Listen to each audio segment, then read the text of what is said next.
Hay un hecho y en el medio muchas interpretaciones.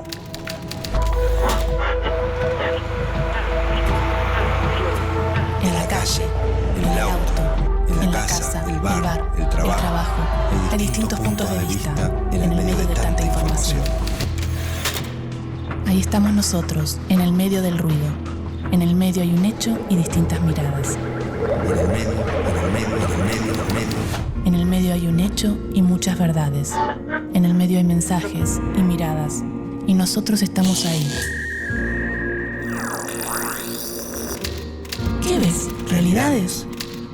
¿Qué escuchas? ¿Verdades? ¿Qué lees?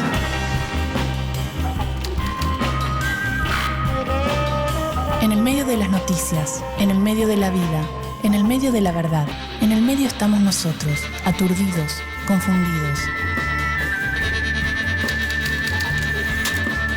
Ahí estamos nosotros, en el medio de los medios.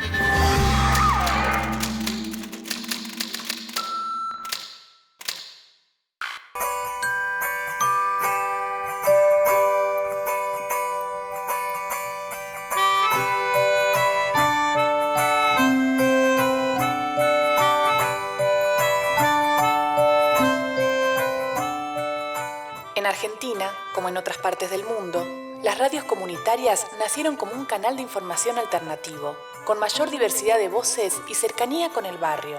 Pero en 1980, la última dictadura militar promulgó un decreto ley que acalló sus voces. A lo largo de las 3 últimas décadas, estos impedimentos no lograron detener el crecimiento de estas radios, formadas por diferentes organizaciones y grupos sociales, transformando su legalidad en una necesidad y una obligación de la democracia aún pendiente. En el año 2006, a partir de un decreto presidencial, se regulariza parcialmente su situación y obtienen una licencia provisoria. ¿Pero qué es una radio comunitaria? ¿Cómo trabajan? Hola, Max, soy Pablo de la Nusco Pate, guardame una remera de Nahuay. Las radios comunitarias son radios de propiedad de organizaciones sociales o entidades sin fines de lucro o organizaciones libres del pueblo, según la denominación que se quiera dar. Además, le agregamos como otras 2 condiciones. La participación de las audiencias, que dejan de ser audiencias pasivas y pasan a ser sujetos participativos en la producción de la radio. Y por otro lado, una organización al interior de la radio también participativa, sin patrones, sin jefes que marquen línea. No es necesariamente una radio de baja potencia, no es necesariamente producciones de baja calidad. Una radio comunitaria funciona como máquina productora de acontecimiento social. Una radio comunitaria, de alguna manera, está expresado por la música de esa comunidad, por ejemplo, la voz de esa comunidad, los problemas de esa comunidad y muchas veces los actores culturales y sociales de esa comunidad. La diversidad está dada por la misma diversidad en la que uno puede encontrar en una comunidad determinada, ¿no? Los intereses son muy diversos y en todo caso lo que los reúne es el tener cosas para contar y construir una agenda distinta a la que estamos acostumbrados a recibir por los grandes medios de difusión que de 1000 cosas que suceden en el día eligen 100 y las construyen como noticia. Y también, y me parece que es central, el tema de la propiedad. Y muchas veces queda de lado justamente el tema de la propiedad, que es un tema que es nodal.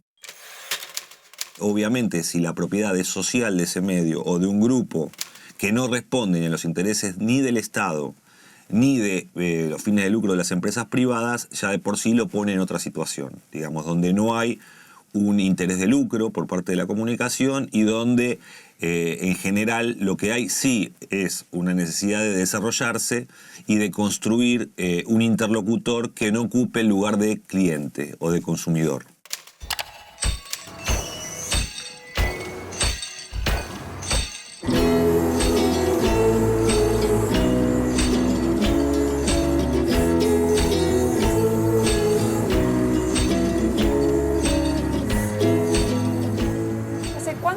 empezó FM Bajo Flores? Mira, el primer día que salió al aire la FM Bajo Flores fue el 1 de junio del año 96.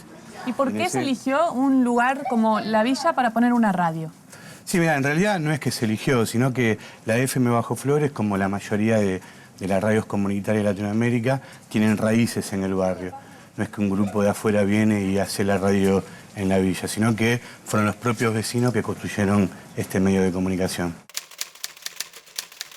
¿Y cuál era la necesidad de generar una radio y no otra cosa? Bueno, vos sabés, ¿no? En los barrios parecidos al Bajo Flores hay muchos derechos que son vulnerados, ¿no? Uno de ellos, concretamente, es el derecho a la comunicación. Empezamos con un transmisor muy chiquito, con un micrófono muy artesanal y en la cocina de un comedor infantil que se llama Monseñor Enrique Angelelli, que actualmente hoy existe.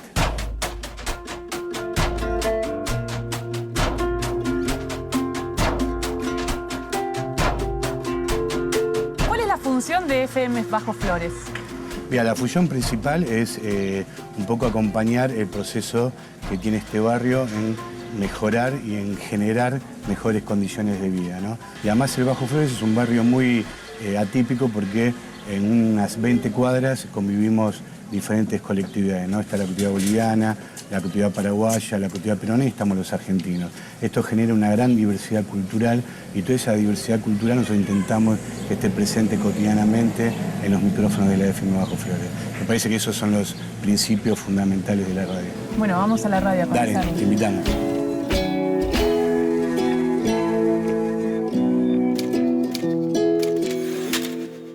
Las radios comunitarias nacen con la necesidad de ejercer un derecho humano, que es el derecho humano a la comunicación. Nos tratan de enseñar que los que tienen la posibilidad de hacer medios son las empresas.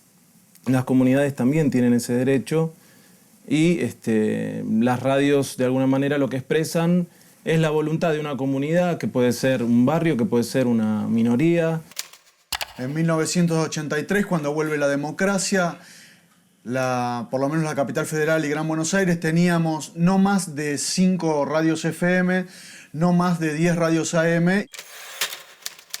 Nosotros empezamos a decir que las voces no estaban expresadas, las voces de la democracia no estaban expresadas. Entonces empezamos a generar estas radios comunitarias para romper el discurso único.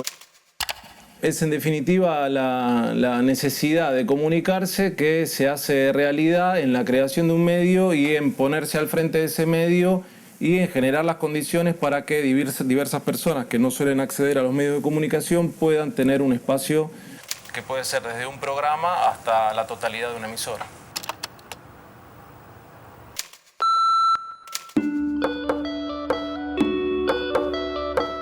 ¿Cuáles fueron los procesos culturales y políticos que llevaron al pueblo a necesitar de una radio para amplificar su mensaje? Siglo XX, septiembre de 1947. Colombia.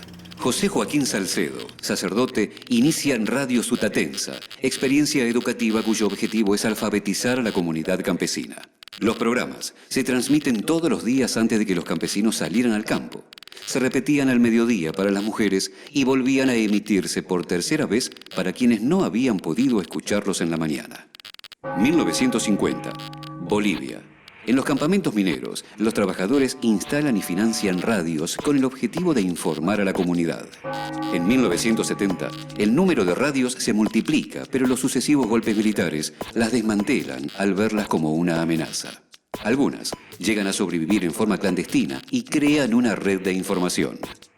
En 1983, en Montreal, Canadá, se crea la Asociación Mundial de Radios Comunitarias, AMARC. Esta organización no gubernamental conformada por más de 115 países de todos los continentes se funda con el objetivo de apoyar y contribuir al desarrollo de la radiodifusión comunitaria en todo el mundo para democratizar los medios de comunicación. A mediados de los 80 surgen las radios comunitarias en Argentina, a pesar de la ley de radiodifusión sancionada en dictadura que les niega la licencia por no responder a objetivos comerciales. La necesidad de renovar el espectro radiofónico y expresar otras voces irrumpe en el aire y llegan a ser más de 3.000 emisoras en todo el país. Junio de 1986, Ciudad de Buenos Aires, nace FM La Boca. Un grupo de amigos y vecinos, con algunos aportes y equipos precarios, le dan espacio a más de 50 sociedades intermedias de la zona y sus alrededores. Así, se conoce la gran contaminación que produce el polo petroquímico de Dock Sud con su planta de coque y el silencio de las empresas responsables en el conflicto. 1989, Córdoba. La Mutual Carlos Mujica funda La Ranchada como parte de su trabajo en el desarrollo y fortalecimiento de organizaciones en villas y barrios carenciados. Aparte de emitir por primera vez el cuarteto, la música popular que identifica a las agrupaciones barriales, La Ranchada difunde acciones relacionadas con la salud, la educación, el trabajo, la vivienda, la alimentación, la niñez y la adolescencia. En el mismo año, en Buenos Aires, nace FM La Tribu, iniciativa de un grupo de estudiantes de la carrera de Ciencias de la Comunicación de la Universidad de Buenos Aires que se propone gestionar un medio propio y lo logra con éxito. La experiencia se transforma en una radio comunitaria que alberga a muchas tribus dispersas durante la década de los 90 y construye así una identidad propia. Actualmente, aparte de tener 70 programas en el aire, La Tribu multiplica su producción y edita discos, libros y material audiovisual. 2002, Guatemala. Se presenta ante el Congreso Nacional la propuesta de ley de radiodifusión comunitaria, promovida principalmente por comunidades indígenas mayas que luchan por su libertad de expresión. Las licencias de emisión se adjudican mediante subasta comercial y esto imposibilita el acceso de estas comunidades que sufren la persecución judicial de los grandes grupos mediáticos amparados por el Estado. Abril de 2002. Durante el golpe de Estado en Venezuela, las radios comunitarias son fundamentales en la denuncia del accionar militar y ante la desinformación que ejercen los medios privados nacionales. El pueblo venezolano exige a viva voz, por todos los medios alternativos, el regreso del presidente constitucional, Hugo Chávez, y alerta a las comunidades sobre la rebelión armada. 17 de agosto de 2005, Argentina. Se regulariza parcialmente la situación de las radios comunitarias al sancionarse la Ley 26.053, que sustituye al artículo 45 de la Ley de Radiodifusión de la Dictadura y que contempla, al fin, a las entidades sin fines de lucro. Las radios comunitarias obtienen una licencia provisoria. 10 de octubre de 2009, Argentina. Se aprueba el proyecto de ley de servicios de comunicación audiovisual en la Cámara de Senadores, después de una ardua lucha que llevó décadas. Uno de sus principales puntos contempla un 33% de las frecuencias para los programas de radio y televisión sin fines de lucro. De esta forma, se modifica favorablemente la situación de las radios comunitarias luego de una historia sesgada por la censura.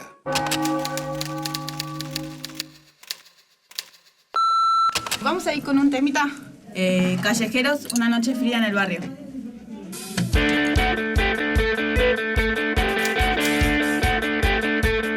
¿Cuál es la función de la radio?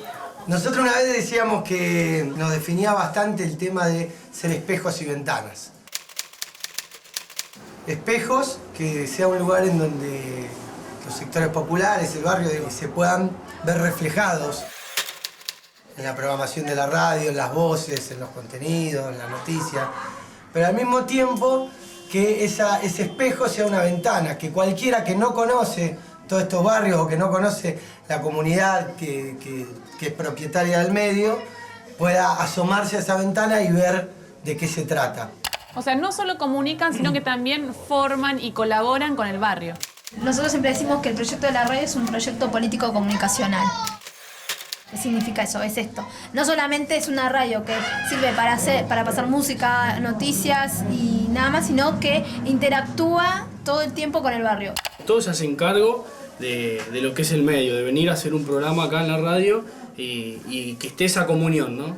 Que el barrio esté dentro de la radio y que la radio esté dentro del barrio. Por ejemplo, ahora se dio el empadronamiento de la comunidad boliviana para poder votar el 6 de diciembre, vinieron los vecinos y nos trajeron para que nosotros demos la difusión. Entonces mañana van a difundir que hay centro de empadronamiento para la gente de la comunidad boliviana para que puedan votar en las elecciones del 6 de diciembre. Una cosa importante para cerrar la idea. Nosotros no somos los periodistas, o sea, la radio no es la periodista del barrio, porque la radio se involucra, o sea, porque precisamente como es del barrio, se involucra en cada cosa que hace el barrio. Por eso damos talleres de apoyo escolar, talleres de plástica, talleres de música, tenemos la escuelita de fútbol, porque la realidad no la cambiamos nada más desde un micrófono, la cambiamos poniendo el cuerpo además.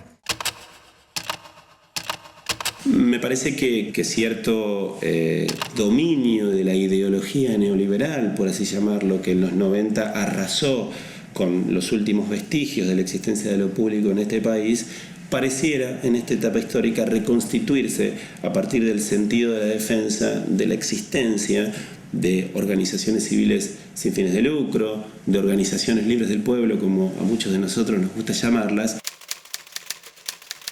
Y ahí es donde un medio comunitario, no pensado como una radio chica, de baja potencia o de baja llegada, sino pensado como un espacio que puede identificar fielmente intereses sociales, adquiere un sentido y una relevancia todavía mayor, en donde cada vez se va comprendiendo más que un medio de comunicación, además de un espacio de información y de entretenimiento, es una poderosísima herramienta de integración social, que son los mismos grupos sociales, las mismas comunidades, las que tienen que ir encontrándole sentidos a fin de mejorar sus condiciones de existencia. Una radio comunitaria no tiene un límite, no tiene límites en cuanto a la penetración, en cuanto al alcance, incluso entre los niveles de audiencia. Voy a recordar el caso de FM La Ranchada, una radio comunitaria de la ciudad de Córdoba. Fue la primera radio en la ciudad de Córdoba que pasó cuarteto en la radio. Y obviamente llegó a estar primera, segunda en audiencia. Está el caso de FM en Tránsito de Castelar, que estaba entre las 6, 7 radios más escuchadas porque tomaban temáticas locales. Creo que la radio comunitaria en absoluto tiene que tener una limitación, ni en la cabeza de los que lo hacen, ni en cuanto a la legislación, ni en cuanto a la consideración pública, que una radio comunitaria tenga que ser una radio chica. No, la intención es que la radio comunitaria sea una radio que tenga un nivel de impacto lo suficientemente alto, un nivel de calidad en la producción que sea muy alto y que haya un compromiso con lo que está haciendo, incluso más alto de lo que hay en las radios comerciales, donde el compromiso con eso no existe, existe otro tipo de compromisos.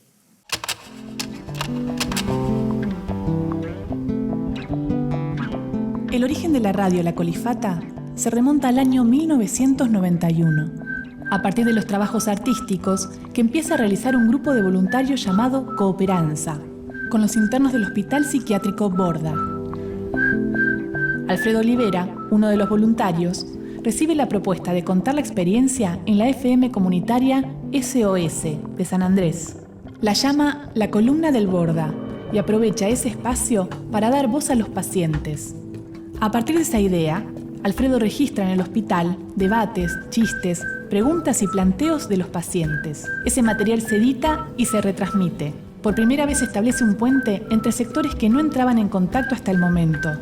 Los internos eligen el nombre La Colifata y los oyentes completan la elección votándola como la mejor propuesta. Bueno, ahora le vamos a preguntar con qué sueñan algunos de ustedes, ¿eh? Vayan diciendo los sueños y las realidades. Así nace en 1991, en los jardines del Borda, este espacio que se abre cada sábado durante más de 6 horas.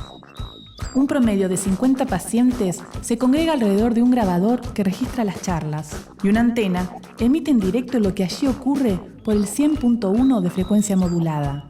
Pero son más de 30 las emisoras que retransmiten las producciones de La Colifata en formato de microprogramas.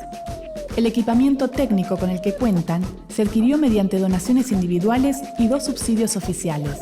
Fue Manu Chao, el cantante y compositor franco-español, quien al poco tiempo editó su disco La Colifata, cuyo ingreso fue íntegro para la radio y el equipo terapéutico. También se filmó el documental LT22, Radio La Colifata. La experiencia de La Colifata fue copiada en hospitales de todo el mundo con similar éxito. Sus objetivos de recuperación social y reparación terapéutica son un paso importante en el trabajo de la salud mental. Tener plantas, tener un jardín. La Colifata no tiene límites. Después de todo, es una radio que rompe el muro que separa cuerdos de locos. Hasta el sábado que viene.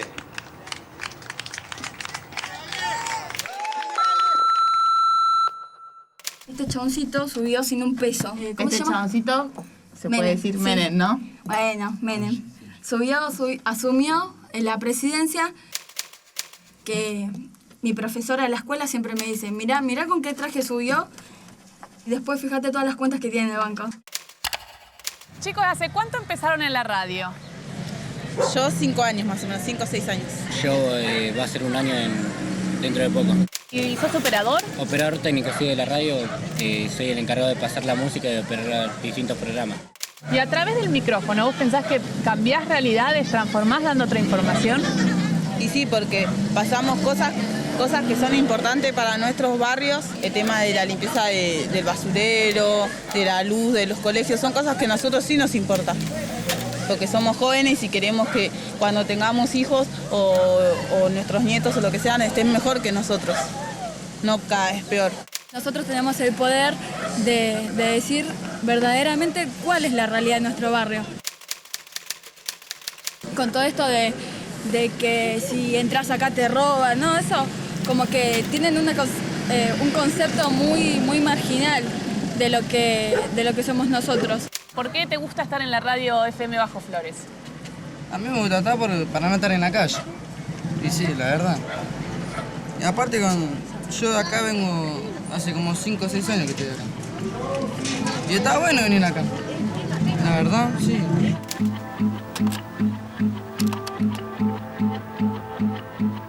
Entonces, y en definitiva, una radio comunitaria es, además de una forma popular de comunicar, una alternativa ciudadana de registrar la realidad subjetiva de una comunidad. Creo que los medios comunitarios, desde su origen, tuvieron una capacidad de visibilizar la subjetividad existente en la producción de los mensajes desde un arranque. No hubo, en ese sentido, ningún tipo de violación al contrato entre productor de información y oyente, porque siempre estuvo claro en un medio comunitario que lo que se ponía al aire era la dimensión subjetiva, con distintos formatos y con distintas estéticas, pero la dimensión subjetiva que el comunicador construía en torno a la elaboración de un mensaje. El oyente recepcionaba eso desde ese lugar, comprendiendo quién, cómo y desde dónde se lo decía, y no velando atrás de una supuesta objetividad los reales intereses y los móviles a partir de los cuales ese mensaje estaba construido, que en líneas generales siempre ha sido absolutamente coherente en términos de trabajar alrededor de la promoción de la defensa de los derechos humanos, la integración latinoamericana, la identidad de los sectores marginados. Es decir, ha habido una coherencia ideológica, por llamarlo de alguna forma.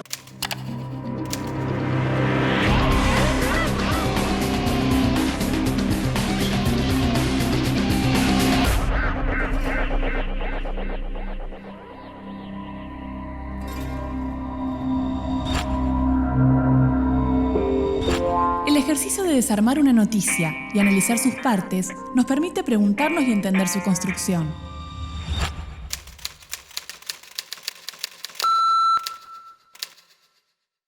La organización y comunicación de las radios comunitarias en el país, a pesar de los obstáculos políticos, económicos y tecnológicos, se ha consolidado y desde hace algunos años brinda un servicio informativo que también es fuente de noticias para las mismas emisoras.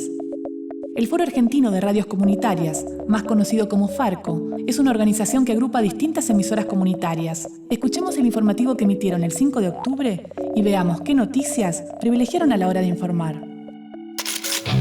El Foro Argentino de Radios Comunitarias presenta Informativo Farco. El país le da hoy el último adiós a Mercedes Sosa y nos vamos ahora a la provincia de Corrientes porque allí Ricardo Colombi fue elegido nuevo gobernador. Victoria de Ricardo Colombi sobre su primo Arturo. En Chubut, familiares del joven Iván Eladio Torres junto a organizaciones de derechos humanos y vecinos volvieron a pedir su aparición con vida al cumplirse 6 años de su desaparición. El chico fue visto por última vez en la comisaría primera de la policía de Chubut en Comodoro Rivadavia y desde entonces nada se sabe de él.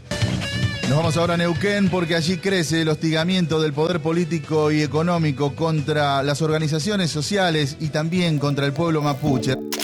El mismo día y a la misma hora, Radio 10 informaba noticias internacionales y datos sobre accidentes y problemas de acceso a la ciudad de Buenos Aires. Radio 10, la radio. Francia advierte que la Argentina debe permitir la auditoría del FMI para negociar con el Club de París. Lo dijo la ministra de Economía gala, Christine Lagarde. Un hombre murió arrollado por un tren. La víctima intentó ganarle con su camioneta el paso a la formación. Ocurrió en la estación Ramos Mejía de la ex línea Sarmiento. A las 8 de la mañana, 32 minutos. Atención conductores, reiteramos, todavía hay varios kilómetros de congestión en autopista del oeste luego de un accidente entre dos camiones a la altura del Hospital Posadas en dirección a Capital. Y el informativo de Radio Continental decía lo siguiente. Continental. Servicios informativos. Los seguidores y a quienes les llegó al corazón se reagrupan frente al Congreso para darle el último adiós a Mercedes Sosa. Ricardo Colombi le ganó el balotaje con más del 60% de los votos a su primo Arturo y gobernará Corrientes. Hoy se reúne el presidente del Banco Central, Martín Redrado, con el director del fondo y analizará la propuesta de acercar bancos internacionales para volver a colocar deuda. El premio Nobel de Medicina fue para 3 norteamericanos por sus investigaciones contra el cáncer y el envejecimiento. Mientras que los ojos de las cadenas nacionales centran su mirada en el ámbito internacional y en las actividades de Capital Federal, Farco, al ser una radio federal, permite el panorama de todo el mapa argentino, que en el menor de los casos se contempla en las radios comerciales.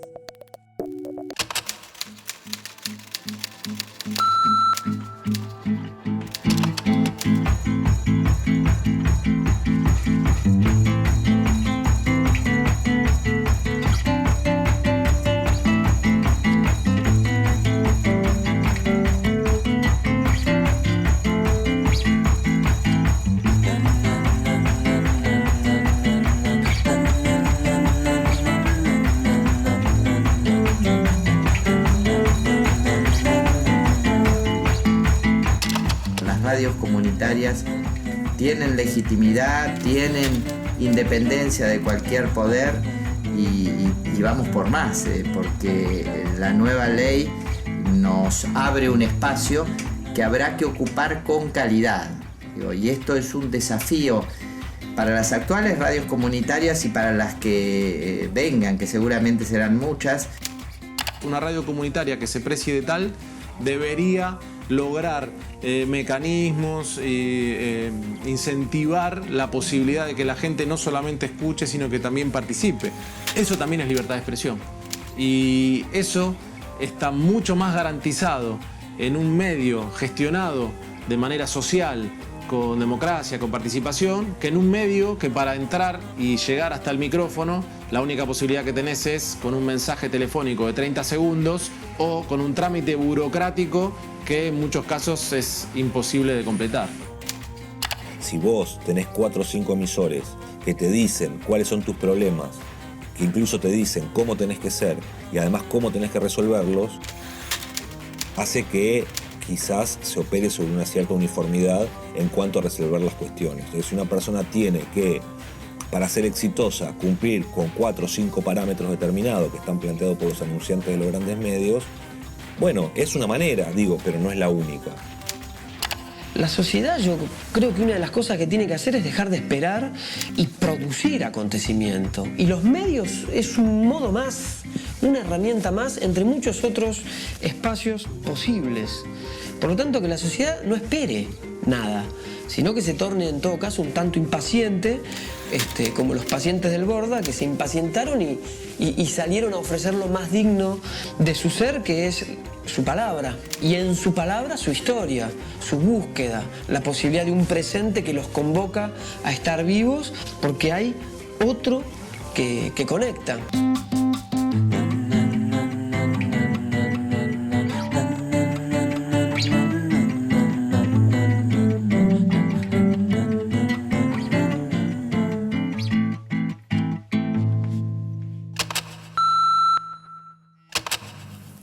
Esto que acabas de ver es solo un programa de televisión. Una visión, una opinión, nuestra interpretación de la realidad. Es nuestra verdad, pero no es la única. Hay diferentes miradas sobre los hechos. Nosotros elegimos qué contarte y cómo. Seleccionamos imágenes y testimonios, como lo hacen los medios, que de un hecho construyen la noticia. Los medios de comunicación eligen qué contarte y son responsables de lo que dicen. como nosotros, somos los responsables de lo que dijimos en este programa.